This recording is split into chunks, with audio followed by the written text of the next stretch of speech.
Number 50، مشرکین اور یہود و نصارہ کی مشابہت، ان کی تیوہار منانا، ان کی رسم و رواج منانا، ان کے طور طریقے اپنانا، ان کی مشابہت اختیار کرنا۔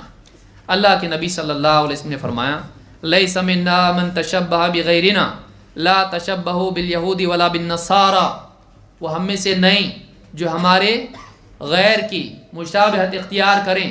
تم یہود کی مشابہت مت اپناؤ، تم نصارہ کے طور طریقے مت اپناؤ۔ یہود و نصارہ کے رسم و رواج، ان کے جینے کا طور طریقہ یا ان کی بری چیزیں یا ان کے آداب و اخلاق و اطوار مت اپناؤ۔ تمہارے لیے کس کا طریقہ کافی ہے؟ محمد رسول اللہ صلی اللہ علیہ وسلم کا۔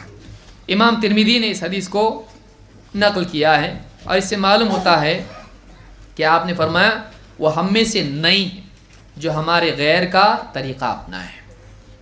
تو سنت چھوڑ کے دوسرے طور طریقے اپنانا یہ سخت بری بات ہے، بلکہ آپ نے فرمایا، عبداللہ ابن عمر رضی اللہ تعالیٰ کہتے ہیں من بنا ببلاد الاعاجم، جو اجمیوں کے دیس میں جا بسے، وصنع نیروزہم ومہرجانہم، اور ان کی عیدیں نیروز اور مہرجان منائیں، وتشبہ بہم حتی یموت، اور ان کی مشابہت اپنائیں، ان کے رنگ میں رنگ جائے یہاں تک کہ مر جائے، وہو کذالک، اسی حال میں مر جائے، حشر معہم یوم القیامہ، قیامت کے دن انہی کے ساتھ اس کا حشر ہوگا۔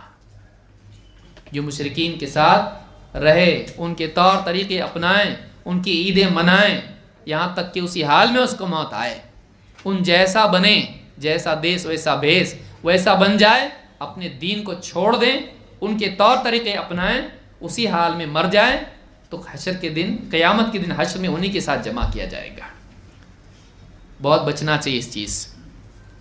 اللہ کے نبی صلی اللہ علیہ وسلم ایک حدیث میں فرماتے ہیں من تشبہ بقوم فہو منہم، جو جس قوم کی مشابہت اختیار کرتا ہے وہ انہی میں سے ہے۔ ابن تیمیہ رحمۃ اللہ علیہ فرماتے ہیں اس حدیث میں اس بات کی وعید ہے کہ ظاہر کی مشابہت باطن میں مشابہت پیدا کرتی ہے۔ جب آدمی جینے کا طور طریقہ باہر ایسوں کا اپناتا ہے جو فاسقین ہیں، فجار ہیں، بے دین ہیں، تو باطن میں، دل میں بھی ان کے اوصاف اور آثار آتے ہیں، یہاں تک کہ اندر اور باہر پورا ان جیسا ہو جاتا ہے۔